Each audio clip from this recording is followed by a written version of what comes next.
listening to the CD Baby CD Baby DIY Musician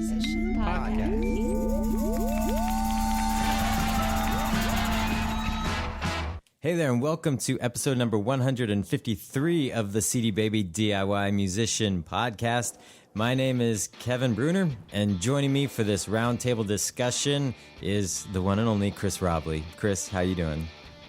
I'm good. I've been busy. Had a couple gigs this week, and what else? I'm about to go on vacation next week, so you know how it is. You cram a lot for work to get all your work done because you can't really ever go on vacation. So I know. I'm just doing next week's work this week. So I know I've noticed that. I'm like, what? I take days off, but all I do is just work 40 hours in 4 days or 45 hours in 4 days so I can have Friday off, which is what my plan was for today, and I'm still working. So yep, here we are. Here we recording. are. Because I was like, Chris is going on vacation. We got to get a new podcast up that talks about the conference and all the cool things coming up, and there's just some great news. So we had to talk. So basically, my vacation means you can't go on vacation either. That's how true. this is playing out. I know. This is the life we lead. This is the life we lead. But I'm happy to be here talking to you, Chris, because there's lots of cool things going on. We're going to talk about the DIY Musician Conference. We're going to give a bit of a conference preview later in the episode. We have some great news items, and there's some great listener feedback and questions. So it's going to be a good episode and lots to talk about. But before we get into that, I wanted to tell everybody that, we do a podcast, and I am a big podcast fan. That's why I started doing podcasts. And I've discovered a podcast recently that I think everyone should be listening to after they listen to our podcast, of course. But it's called the Song Exploder Podcast. Have you heard this podcast before, Chris? Oh, yeah. So they take a song each episode, right, and dive into it? Yeah, well, it's the artists talk about the creation process. That's right, yeah. And it's really good. I've been binge listening it, and I think there's like 40-some episodes. They sort of popped up on everybody's radar a few months back when U2 did an episode. Most of the episodes had been featuring independent artists or lower-level signed artists, but I actually reached out to the guy who does the podcast and found out that U2 actually heard the podcast and wanted to be on it. That's how the legend goes. So you could tell that artists are really gravitating towards it, and really it's cool because basically they take a song and they talk about the creation process of it, and you hear stems. And that's why I think the U2 one was such a hit, because it's very rare that, you hear U2 talking about the creation process. And two, you actually hear a lot of stems and a lot of pieces of how the song came together, and it's very cool. But the reason why I think every artist should listen to it is because one of the main questions we get, Chris, and the one thing that we talk about all the time on the podcast is you got to learn how to tell your story. And we get a lot of feedback when we say that people don't understand what that means or they struggle with it. And I think this is one. There's a lot of artists telling stories about how an album came together. Some of the podcasts spend a lot of time talking more about the procedures, the kind of like, I came up with this beat and then we layered this guitar on top, and I think is really cool. Like the how it came together. But there was this one episode with The Long Winters. Are you familiar with that band? Yeah. What's his name? John Roderick? Is that the guy? I believe so. They're out of Seattle. But there's this one episode with him where he, I think, perfectly encapsulated how to tell your story in a way that's compelling and brings it into the music. And it really wasn't, this big biography. And it was a very powerful episode and brought so much more meaning to the song. The song they talk about is called "The Captain Thinks Aloud," I believe is the name of the title. Anyway, To check that one out. it was just such a perfect way of telling a story. I think everyone should listen to it who's struggled with telling their story, because when I was like, man, that was amazing. The way He's a very, very eloquent guy, just as it is. So I can imagine that. Just talking and hearing him in interviews and stuff, he's well spoken. Did you know that our friend Mike Squires used to play guitar for them? Yes, that I knew that I knew that was the band that he had played with. I was like, I'm pretty sure Mike played for these guys, but former CD Baby employee. There's a little documentary on YouTube of them recording an album, and that's when he was in the studio with them. All right. Well, as I mentioned at the top, there's lots of great music business news. Actually, very dramatics. A lot of drama going on. So let's get into some news. CD Baby. CD Baby. Music. Well, Apple Music said it has a bit of homework to do to improve its Apple Music streaming service. Apple Music launched in June as a rival to Spotify, and while it has been praised for its curated playlist, it has been criticized over its user interface and bugs affecting people's existing iTunes libraries. Oliver Schuster, VP of iTunes International, said, "There's a lot of work going into making the product better. Our focus is on editorial and playlists, and obviously we have teams all around the world working on that. But we're also adding features and cleaning up certain things." Apple is launching a new advertising campaign to promote Apple Music and attract more trial members, with the company's annual September Music Festival in London renamed the Apple Music Festival also playing a key role.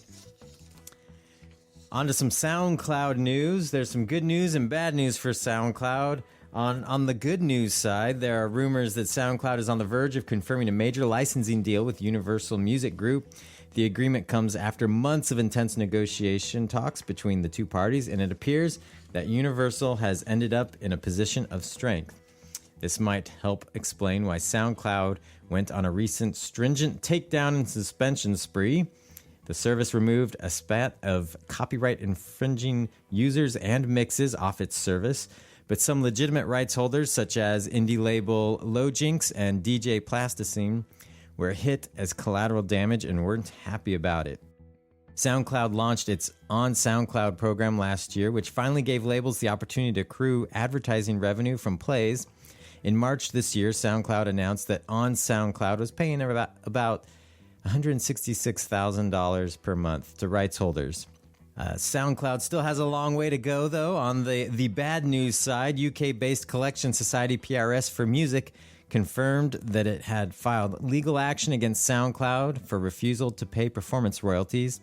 After careful consideration and following 5 years of unsuccessful negotiations, we now find ourselves in a situation where we have no alternative but to commence legal proceedings, the organization confirmed.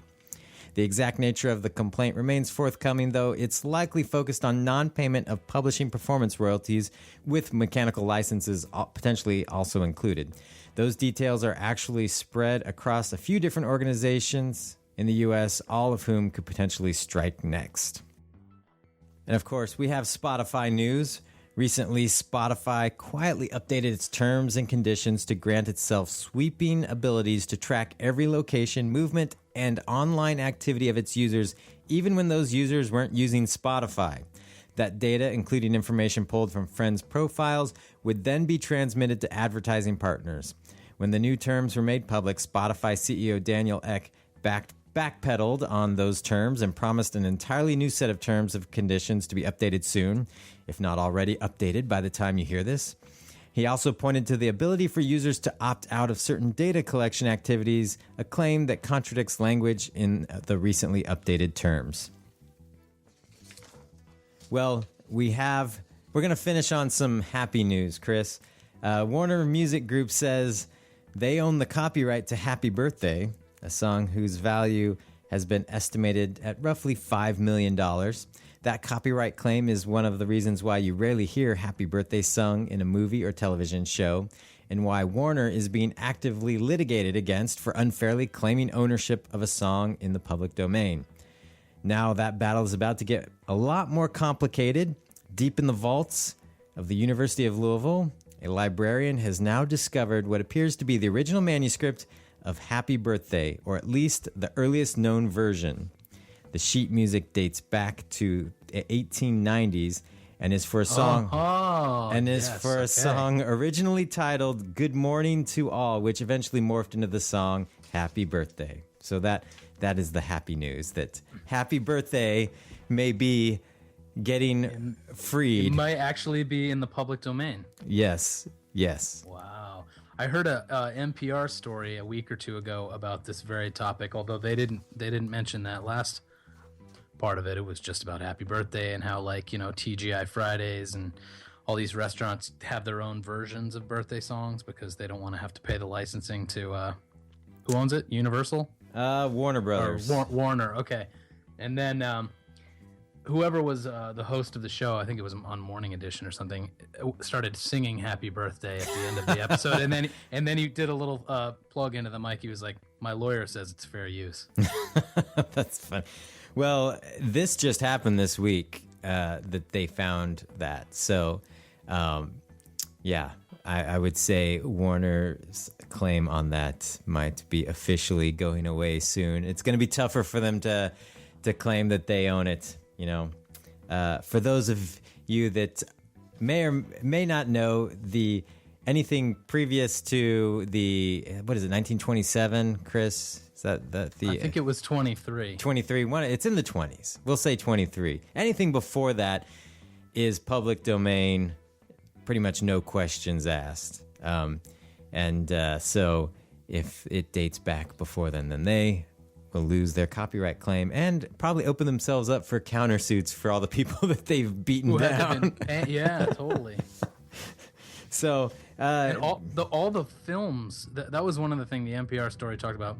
Anytime that song appears in a film, they're charging sometimes as much as $100,000 to license the use of that song. Yeah, and that's why all your restaurants, the waiters and waitresses barely ever sing Happy Birthday, which, you know, the stuff that they come up with is usually a little more energetic anyway. It's always funny when I'm someplace and there's people that don't typically singing Happy Birthday in all different keys in a very unenthusiastic way. It just sounds more like a funeral march. Yeah, it's kind of like a dirge. Yeah. So, Apple Music. We did our Apple Music preview the last episode of the podcast. You know, they came out saying they have 11 million users. Lots of people picking apart those numbers. Clearly, they've signaled that they know that the product is not perfect, which I was never expecting them to launch a perfect product. But you still hanging in there with Apple Music? On the last podcast, you said you loved it. Oh, yeah. I still listen to it all the time. And I've actually been really getting into those playlists that they've got plenty of playlists, but then they recommend them specifically towards your own taste. So they've been doing a good job. Yeah, we need to probably get, I don't know if it'd be worth a whole episode of the podcast, but definitely some articles on the DIY Musician blog about playlisting, because that's become a big thing. One of our recent CD Baby Pro success stories that we've been talking to and working on was a guy that he does ambient electronic music, and somebody put it in a random playlist, and that playlist gets tons of listens. And with streaming revenue, or with streaming music, there's publishing money that's also generated, and it becoming more important for people to sign up for a service like CD Baby Pro to collect that publishing money, because it's starting to become a sizable chunk. And we actually have some details about that in some of the listener questions coming up later in the podcast. Cool. But I'm loving the playlist as well with Apple Music. I can't remember if we had this conversation on the podcast last time, but I realized how much I hate MP3s. As a format, the CD was so much better than the MP3, and then streaming music, I'm like, you know what, this is so much easier. I'm tired of trying to find MP3s in folders, them getting moved around, deleted, renamed. I can't believe I've come to the point where I'm like realizing that in the history of music, the MP3 will be looked upon as not that great of a format, in my opinion. It's the 8-track of the digital world. Yes. So Another thing I really love about Apple Music is that, particularly having a 3-year-old that I'm driving around, she'll be in the back seat and say, like, I want to hear whatever, and assuming I'm not in the middle of listening to something I want to hear, then I can just pick up my phone and talk to Siri.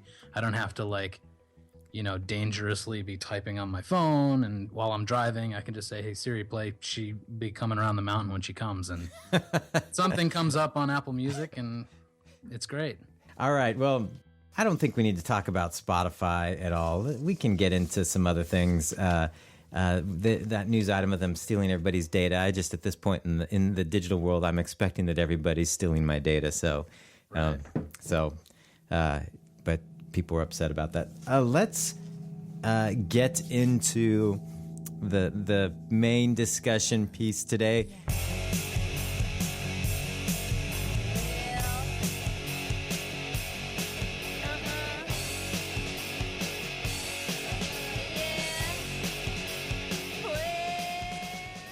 Chris, we're throwing a conference. Have you heard about this? The DIY Musician Conference? Wait, am I supposed to be there? I booked you a ticket. Did you put it on your calendar? Yeah, actually, now that you say that, when we decided to do it, to be very honest, I thought we were biting off more than we can chew, and that it was too soon. We didn't have enough planning time. And I'm super excited that everyone in our team has proven me wrong.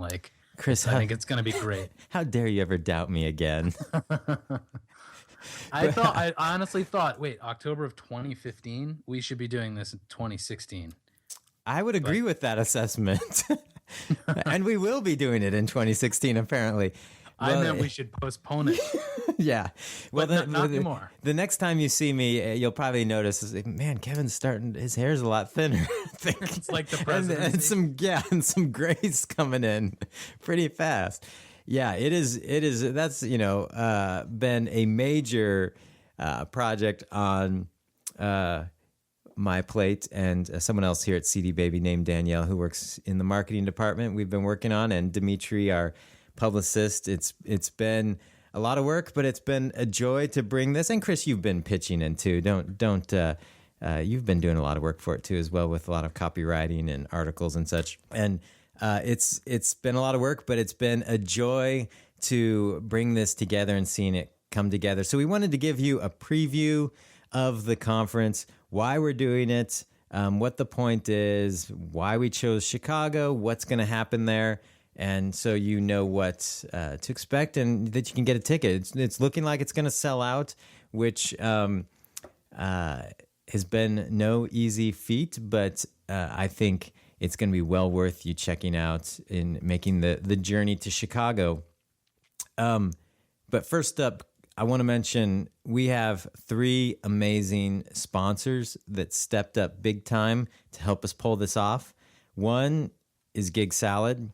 And they help you find the kind of gigs that's they call them alternative gigs, corporate stuff, weddings, things that get you paid well. And a lot of artists are having a lot of success making money, getting the gigs that, it's not the Friday night headlining show, but it's the ones that help you pay the bills, buy gear, and keep your career moving forward.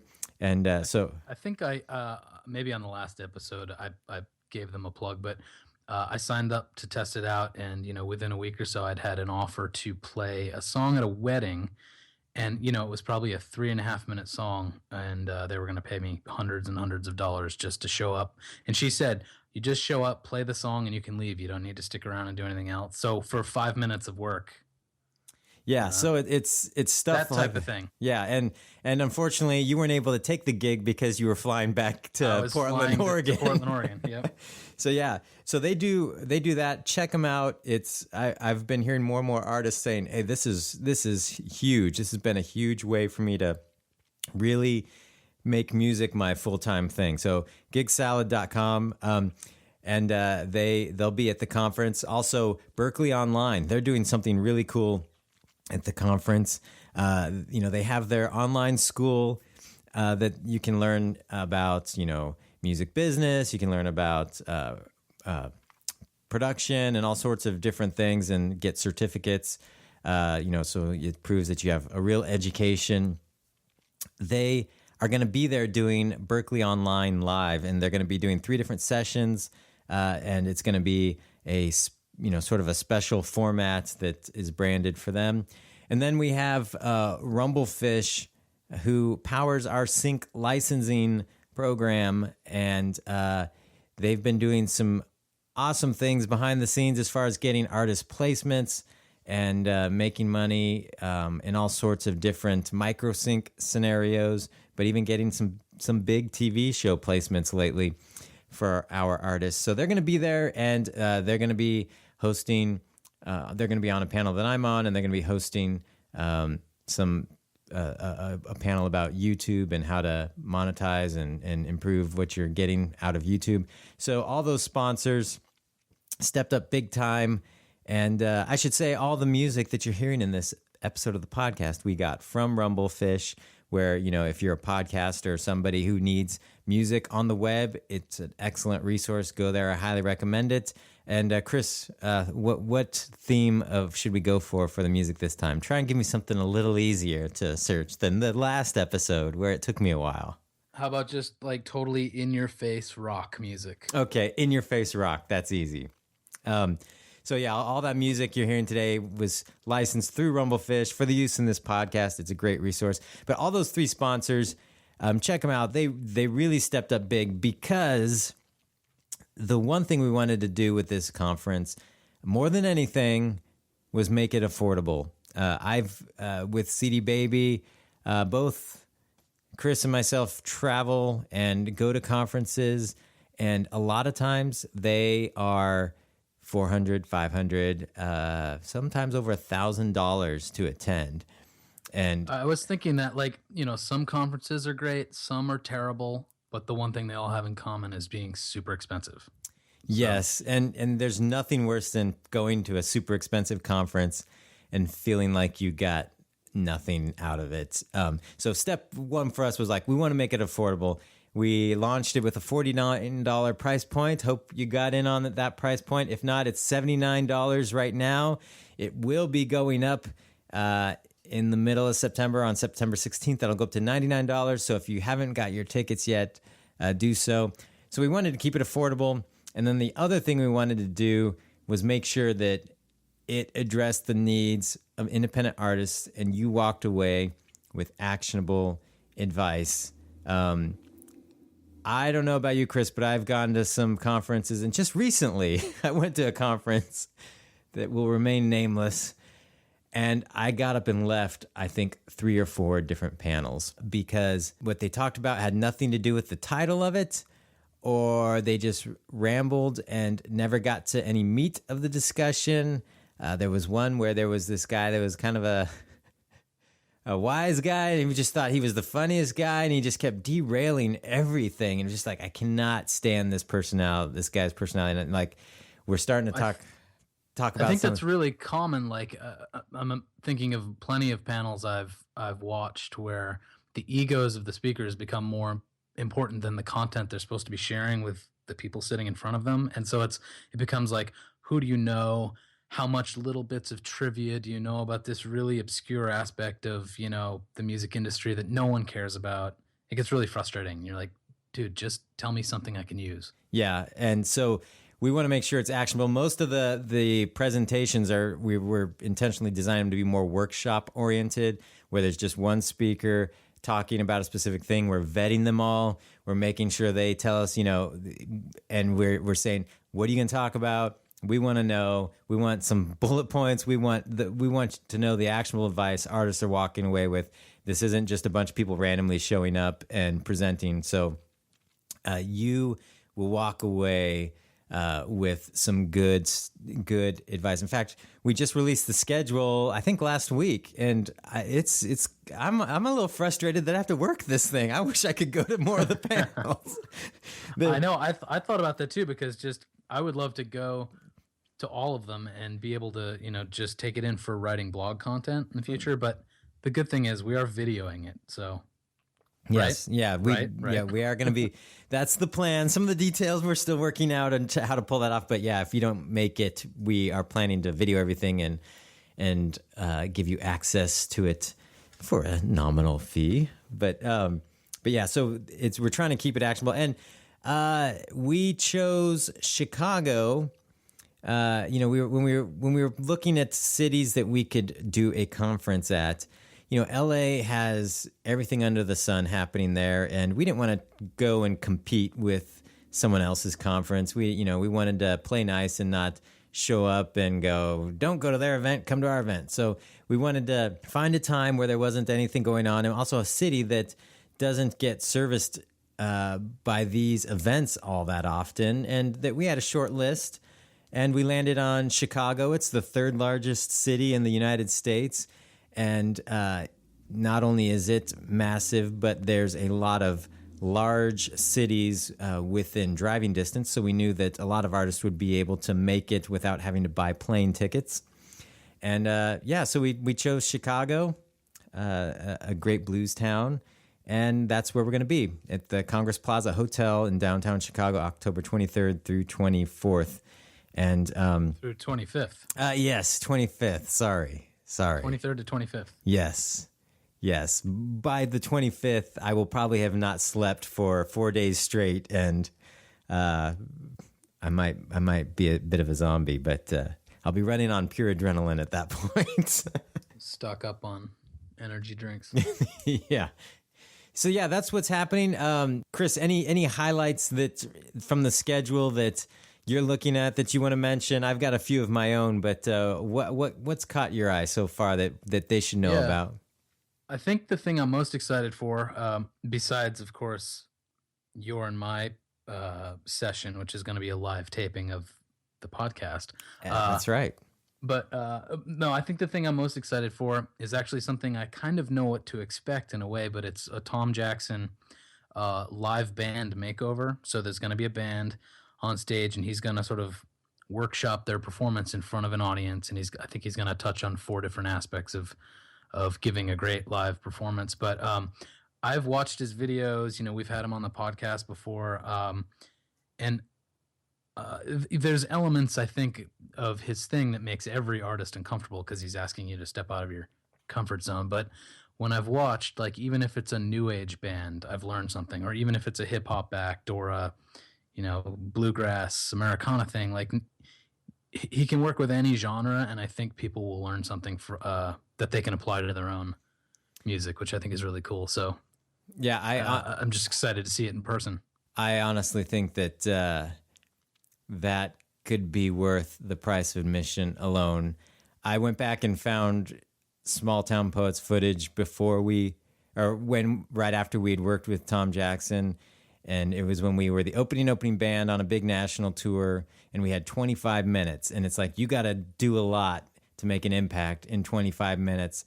Had we not worked with him, we would have just played down our songs and done our best. But he really turned it into a performance, and it really worked. So fast forward a bunch of years, I was at a conference and saw him do the live band makeover.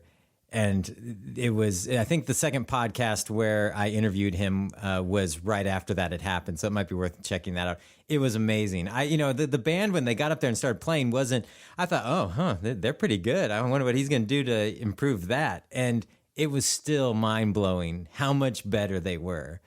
Speaking of, we are still actively looking for a band to do that band makeover. He wants a 5-piece band. I think he's looking for a rock band. But if you're interested and you're going to be there, you can hit me up on Twitter. I'm at kbruner. Or you can, if you have my email, you can email me. But yeah, email the podcast at podcast@cdbabypodcast.com and let us know. Some brave soul. I think basically what he wants is someone to play one song, right? You play it down from the start, and then he just goes over every aspect of it. It starts out, you would do a performance without any commentary from him. You just play your song and perform it like you would perform it. And it is for an artist that steps into that role, you're putting yourself out there. I mean, everyone's going to be standing there or sitting there watching you, and you got to like play it like it's the club that everyone's going nuts at. And then he dissects everything, and then at the end you kind of put it all together, and it's pretty cool. So yeah, we are looking for somebody to fill that role if you're interested. What else you got on your list there, Chris? Another one of the kind of informational, educational sessions was the I forget what it's called, but it's basically like a website demolition, or what do they call it? Oh, band website explosion. So I think real detailed tips about how to make the most of your online presence. I'm sure they'll be giving you examples, or maybe even looking at people's websites that are in the audience that want to volunteer. I'm not sure if that's exactly a part of it, but I don't know, something about that grabbed me. And then the thing I'm really looking forward to also is the open mic, which is going to be at the Bottom Lounge, and it's about 4 or 5 hours of attendees playing their songs. So I think it'll be cool just to see what everyone that's there for the weekend is doing and how they're making music. Yeah, and the cutoff has already come for people to submit for the open mic. We've got a bunch of artists that put their name in, and we are going to randomly select a bunch of them.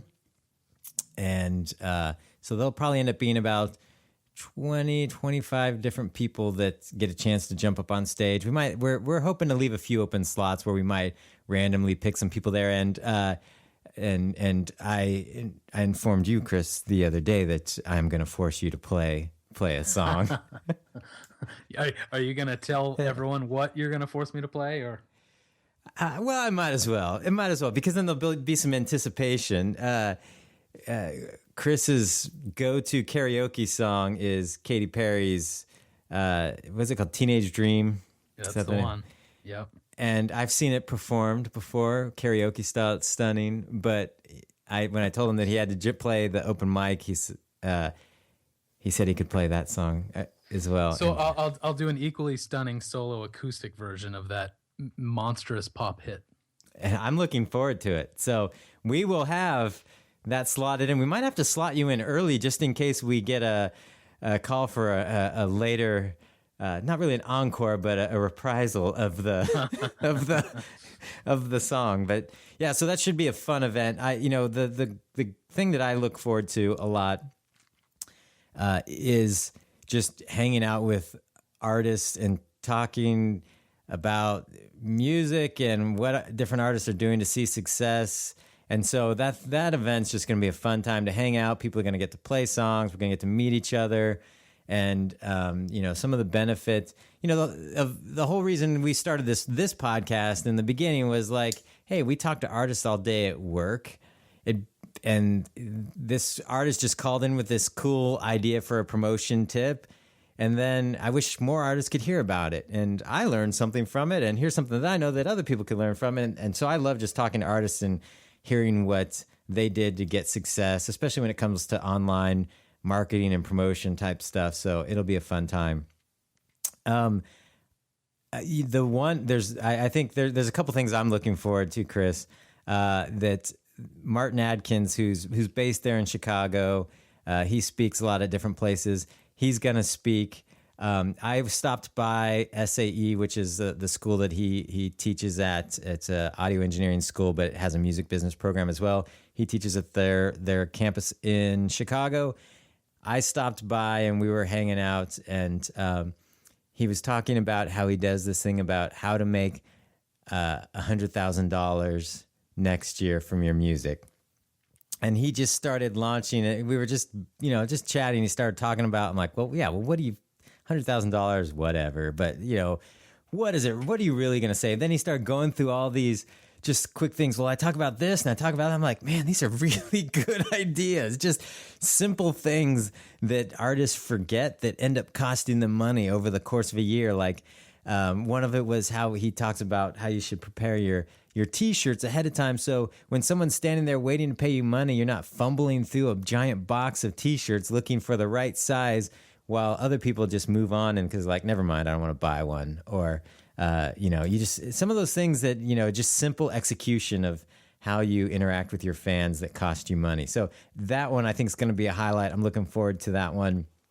And he's like super entertaining and kind of a wild character, but also, like you say, like got great content. So that should be a lot of fun. Yeah, I'm actually going to be back out in Chicago on September 15th through the 17th. Yeah, 15th through the 17th.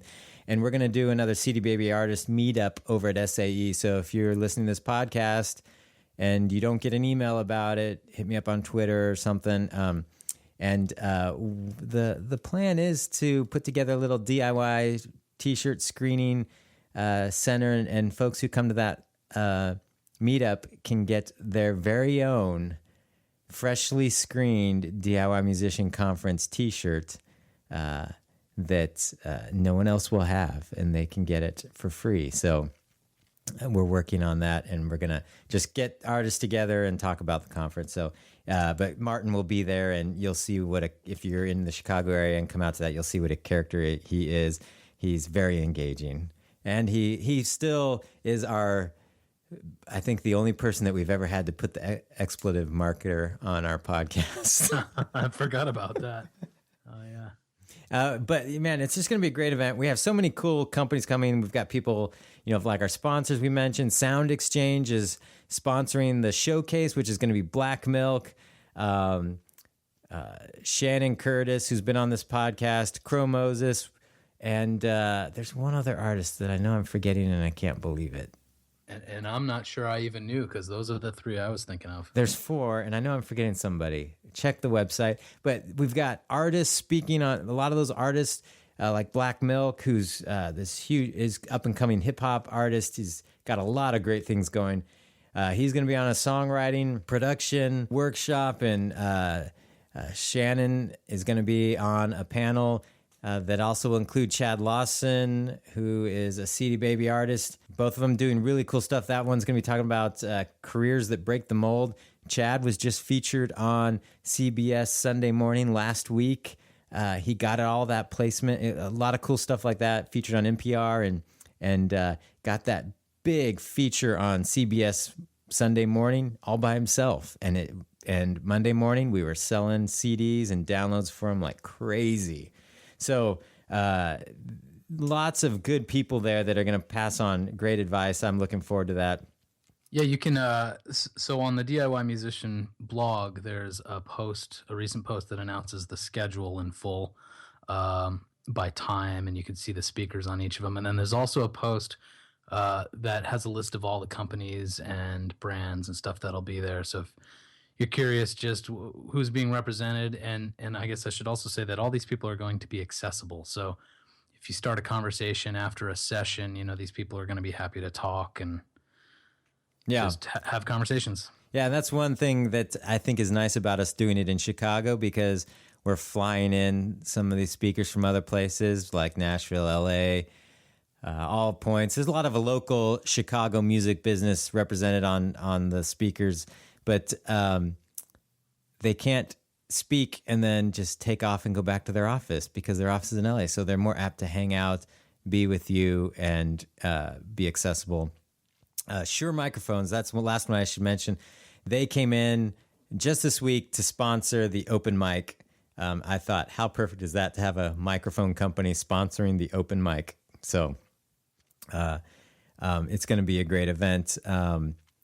And cool companies like Kickstarter's going to be there, Pledge Music, CD Baby, of course. We're going to have all our CD Baby crew there with a separate workshop area to answer more detailed questions about distributing your music and all that. So it's going to be a good event. So get tickets, and DIYmusiciancon.com will have all the information for you. And, it's going to be Halloween time. So my plan is, after the conference is over Sunday night, with whoever wants to go find some haunted house to go see. Like the kind you pay for, not like Ghost Hunters. Although apparently the Congress Plaza Hotel we are having this event at is supposed to be one of the most haunted locations in Chicago. I stayed there by myself a couple weeks ago, and it was no big deal. Nothing visited me in the nighttime, but it is supposed to be a haunted location. Yeah, and now that we're thinking of that, did we mention that I did mention it. We're gonna be recording an episode of the podcast there. Yeah, it'll be in front of an audience. We've never done that before. I'm and nervous. We want to involve everyone that's there and hear your stories and whatnot. So if they involve ghost stories, and that's fine. If ghosts have haunted your music career, I think there's a lot of ghosts that have haunted my music career. What were we talking about?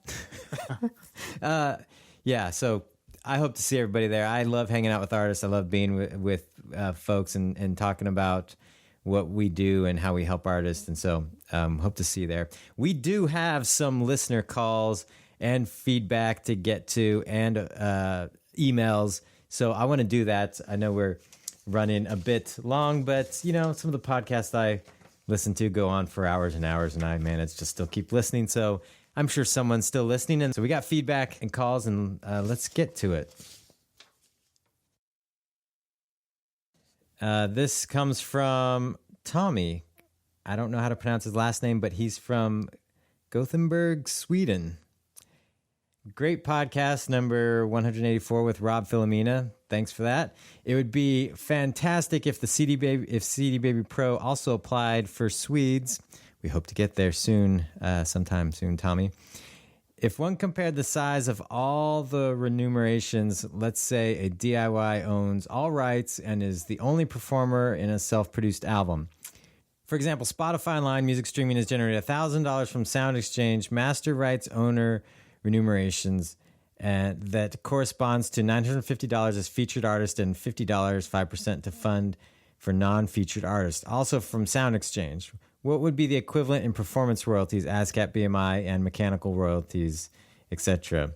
And then he also asks, what is your opinion of the recently launched PRO AMRA? That is in Europe, I believe. Well, I sent this question to Rob Philomena, our publishing director of publishing, our in-house publishing expert. He came back with this response. So basically, the main question was, what's the breakdown of royalties for streaming compared to, all the different aspects of it? So Rob said, it's pretty simple, actually. Let's set aside the fact that Sound Exchange isn't involved at all. The owner of the sound recording gets paid directly from Spotify for streams. And for simplicity's sake, also assume that these are U.S. streams. The division between mechanical and public performance varies from country to country, and there's no official documentation on what is in each place. If $1,000 was earned in sound recording revenue, there's an additional $200 allotted to publishing. That would get divided $170 mechanical and $30 public performance. To his question about AMRA, they're not new exactly, though they were recently bought by Cobalt and placed front and center in the media because they negotiated a worldwide direct deal with Apple Music for publishing royalties. AMRA members' performance and mechanical royalties will not go through societies.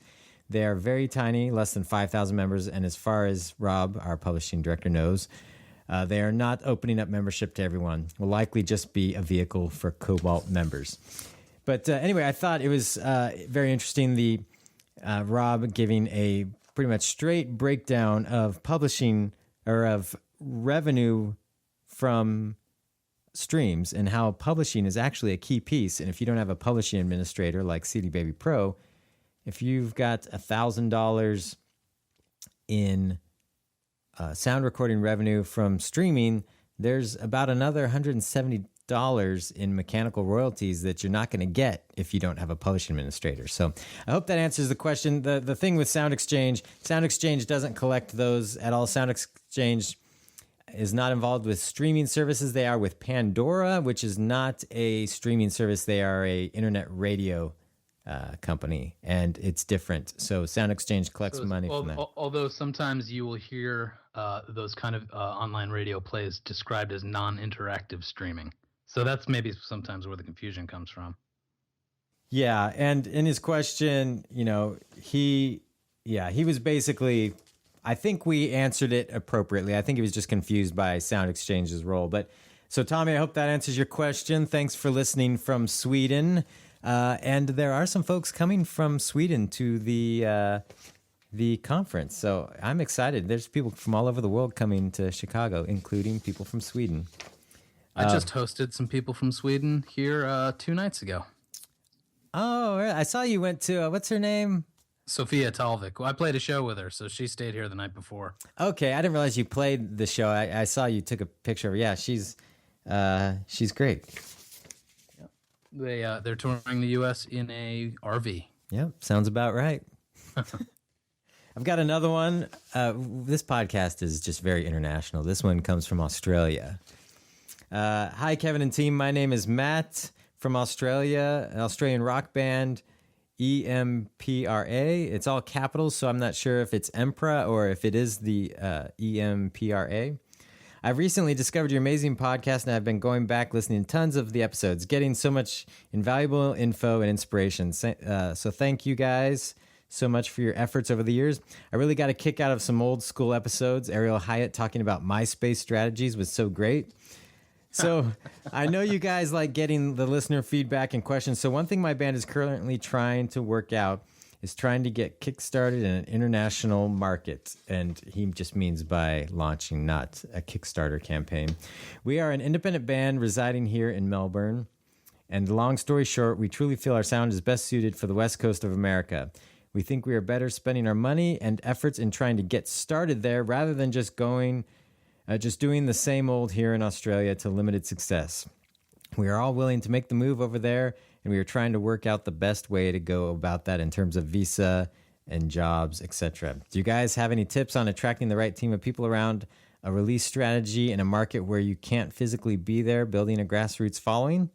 We are actually coming over to California in October just to try and lay some foundations, meet as many people as we can, and play a couple of low-key gigs. We have one booked at the Viper Room on October 11th with a few more to follow soon. And then he gave me a link to give us a idea of the sound. And anyway, thanks again for the inspiration and motivation with the podcast, and I hope you guys can keep it up. Cheers, Matt. That's interesting because Sophia Talvik from Sweden is in a similar boat. She comes over here maybe once a year, but for a pretty extended duration. She'll tour for 2 or 3 months, and she's needed to apply for work stay visas or whatever it's called. And I know she has to get referrals, and so it sounds like it's a good idea. They're coming over to do the legwork and get some people that can vouch for them. Yeah, I mean, the one thing that, this trip that you're making in October, I don't know how you went about it or how it's planned. It does get tricky when you start getting paid, and that's where you have to start getting, like a work visa, and it can take time. It could be an upfront fee depending on where you're coming from. It's very interesting, doing some international travel, both for CD Baby and for playing music. In the last 5 years, the visas, the price were all over the map. Some countries didn't care. When I went to Brazil, apparently Brazil and the U.S. have kind of, when it comes to trade, have some issues. And so the work visa, or the visa, it wasn't even a work visa, just a visa to go to the country was like almost $300. Where other countries, it's like $10. It just depends where you're going. So there's all those details you need to work out. I know that I've had an artist who is from the U.S. going to Canada, and he had flyers for a gig, and that triggered a whole bunch more warning signs when getting through customs. So if you're just sort of doing a low-key trip, I would say, that's more of a vacation, but we happen to be playing a gig. That's probably easier, but you will need to look into all those details to make sure you're doing it legally, because when they see bands with promotional flyers and merchandise that they're trying to sell, depending on who you run into, in what country you're going to, that can be problems. I don't think the U.S. is too strict on that kind of stuff, but apparently Canada is just really strict on it. Oh, yeah. When I went to Folk Alliance a couple years ago when it was in Toronto, I brought my guitar with me, and they hassled me when I was trying to get through. I'm like, I'm here for work, and we're spending money that goes to Canadian businesses to be here. So yeah, eventually they let me through. I've been to several conferences in Canada where I was speaking. And man, for some reason, I just get really intimidated by Border Patrol people. And coming back from Canada, they were like totally giving me the third degree and about what I was doing there and did I get paid and so when Small Town Poets we went into Canada and we had to be prepared to remove everything from the bus for them to go through it. I mean you would think that we were going into some of the countries in the Middle East where there's heavy security concerns, but each country can do what they want. But yeah, so I would, as far as marketing and stuff, the one thing I would say is this. One, scour as much data that you can get from online services, whether it be if you have music on Pandora, make sure you're signed up for their AMP account. And that way you can see data, listener data. That doesn't give you contact information, but you can see if you're gaining traction in the areas where you're saying you want to be and think that people will like your sound. You might be surprised where people are listening. But I would treat every contact you make in the States like gold. When you're just trying to get a footing, any fan, any contact, be very appreciative. And just when you're here, I would say if you're wanting to get into the States and you find yourself having lots of time sitting around to play video games, you're doing it wrong. You should be working morning till night, just getting out and meeting people, offer to show up and play acoustic sets, go to a college student center and, try and, you might need permission first, but do an acoustic set, do whatever you can just to get people, get some contacts, get them excited, and then start corresponding with those people differently than you would your normal fans there in Australia. I mean, that would be my advice. Sounds wise to me. I know if they ended up making that trip and they think it's going well and they really want to come back here on a more, long-term basis, there are lawyers and services you can hire to help you through that whole, visa application process. And then while you're here, I think that they will help you deal with any, if the government comes in at any point and starts questioning the validity of your visa, like they'll help you defend your case and all that. So yeah, and after your trip to in October, let us know how it goes. Email us or call or let us know how it went, and we'll share any advice that you have after making the journey, any snags you may have hit. We'd love to hear about it. And I've been looking for some artists to get on the podcast to talk about touring internationally, whether you're from the United States going over to Europe or Australia or Asia or all points around the globe, or if you're from somewhere else trying to come to the U.S., and some advice for artists that are not in the U.S. coming to the U.S. to all the things that they had to do. Or if there's other major countries, there's lots of other, going to the U.K., from various countries can be different or, so very interested in that because with the internet, it's crazy how you can instantly have an audience in some place you've never been on the other side of the globe. It's a common thing we hear at CD Baby where, they put their music up and they start selling music in Germany or Japan or some random place they've never been before, and just realizing it really is a global economy and you have a global reach, and you might find out that, hey, I'm really popular. I was talking to an artist recently that it might have been Germany. He was like, I have no idea why, but for some reason I'm just really popular in Germany and I've never even been there before. And so he was making a trip there for the first time and was really excited about it. So it's just, I love hearing those stories. Well, we have a frequent listener who tours often in France. So he's from there. He lives here now. I don't know if he's a citizen, but anyways, he's going back and forth between those two countries all the time. So he might have advice about. Yeah, so if you're one of those folks, just email us, call us. We'd love to have you on the podcast to help walk through some of those issues so artists can gain an understanding. I've got a friend that has done 2 tours in China. Oh, wow. They're just like, your indie rock band from, he lives here in Portland, but the band I think is based out of California. And I need to have him on there as well and talk about it because He didn't book it. It was, the lead singer, and he was just filling in as a drummer. He happened to know these guys, but he said it was quite an experience playing in China. So You definitely need to do an episode about that. That sounds fascinating. all right, we have a phone call. So I'm going to play that call right now. Hey, Kevin, this is Mike from Chicago, and I had a question about how some artists are using Twitter right now. So just as like a regular person on Twitter, I sometimes get followers who I've never heard of or never met, and I know that they're just following me because they're, an artist or a person trying to get me to follow them back or to maybe look at their profile and check out their stuff and maybe buy something. And, I have to say this used to kind of annoy me because I know they're not really interested in me or anything I have to say. They're just kind of trying to sell me something. But then the other day, someone followed me, and I checked out their profile and their band and actually really liked it and ended up buying one of their albums on Bandcamp. So I'm just wondering, is this something you think should artists be just trying to follow as many people as they can, casting a wide net, or is that going to annoy people and backfire? Anyways, enjoy the podcast, and I look forward to hearing your thoughts about this. Thanks. Well, okay, so I might not have the most like social media guru attitude about it, but I think you should be selective about who you follow and try to start with a small, manageable community of people that you're actually going to be interested in what they're sharing and who you think are actually interested in what you're sharing, and that you're communicating and replying to each other's stuff, and build it from there, so that it has that kind of compact energy and then expand outward naturally.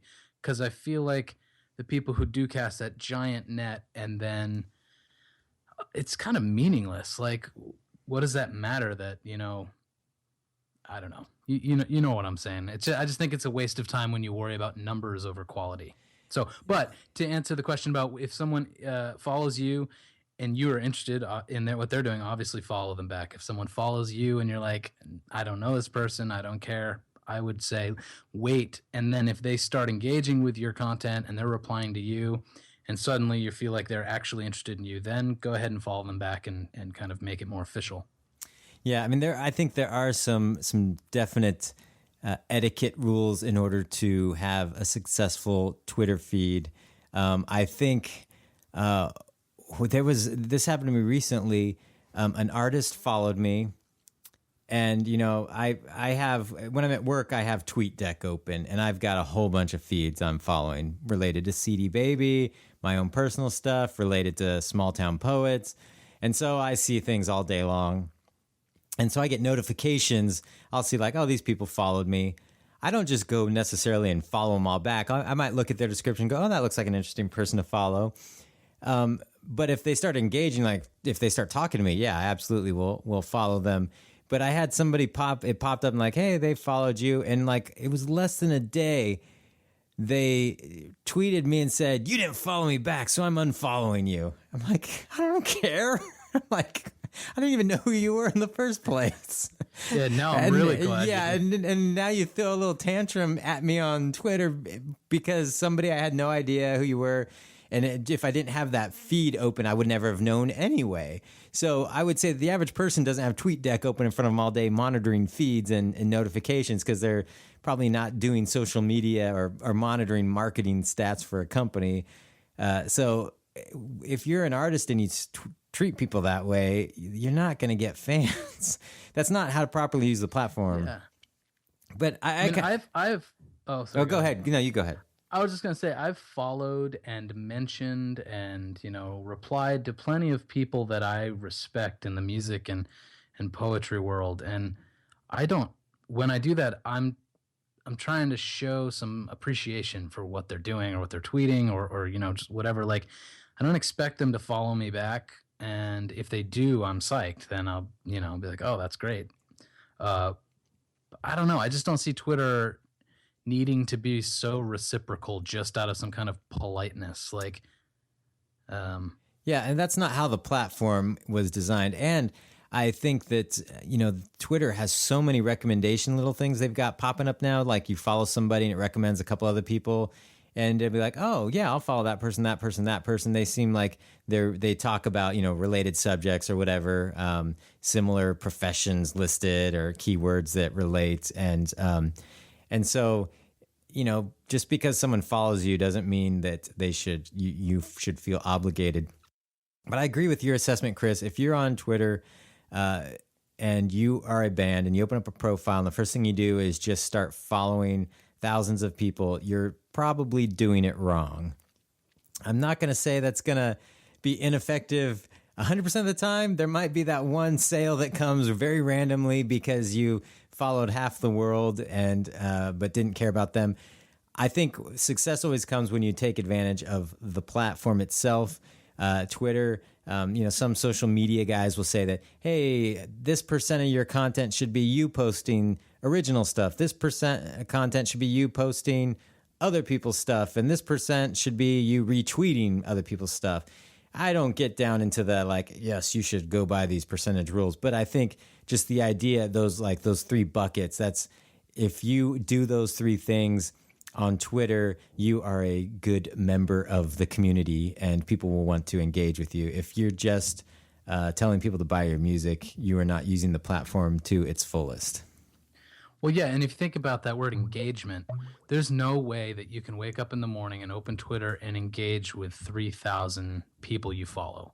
So, most of it's going to be BS anyway. So just better to keep it compact, I think, and energetic in that small, manageable way at first. Yeah, and for me, it's been, something I've been wondering myself.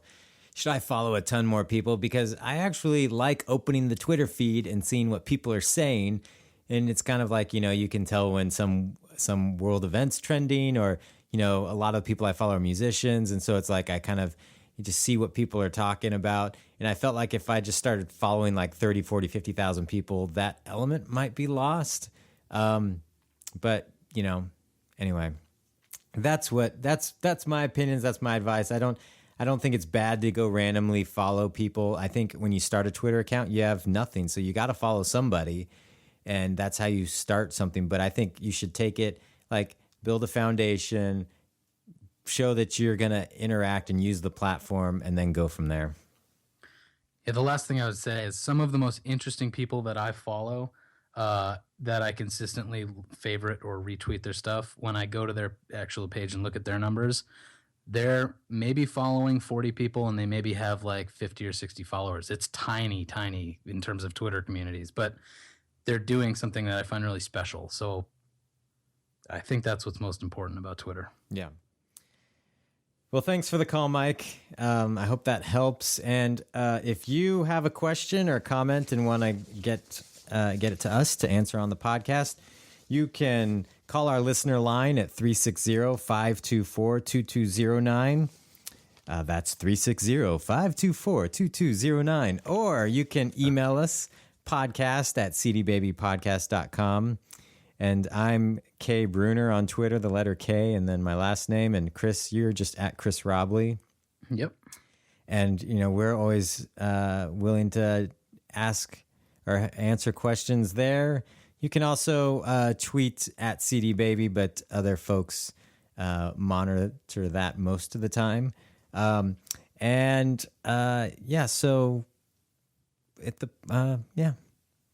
just ran out of everything to say. Yeah. Yeah. Wow, you just had a complete Zen moment. That's right. You were totally emptied of all yearning and...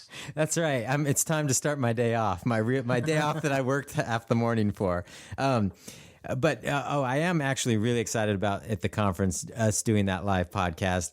When originally we were talking about, Chris and I had a session planned together and an idea, and I said, you know what, it's going to be the last session of the day.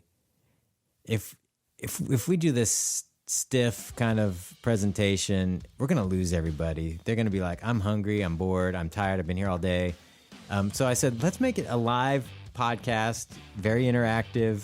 We're going to talk about mistakes leading up to releasing an album. We're going to get the audience involved as best we can, people sharing stories.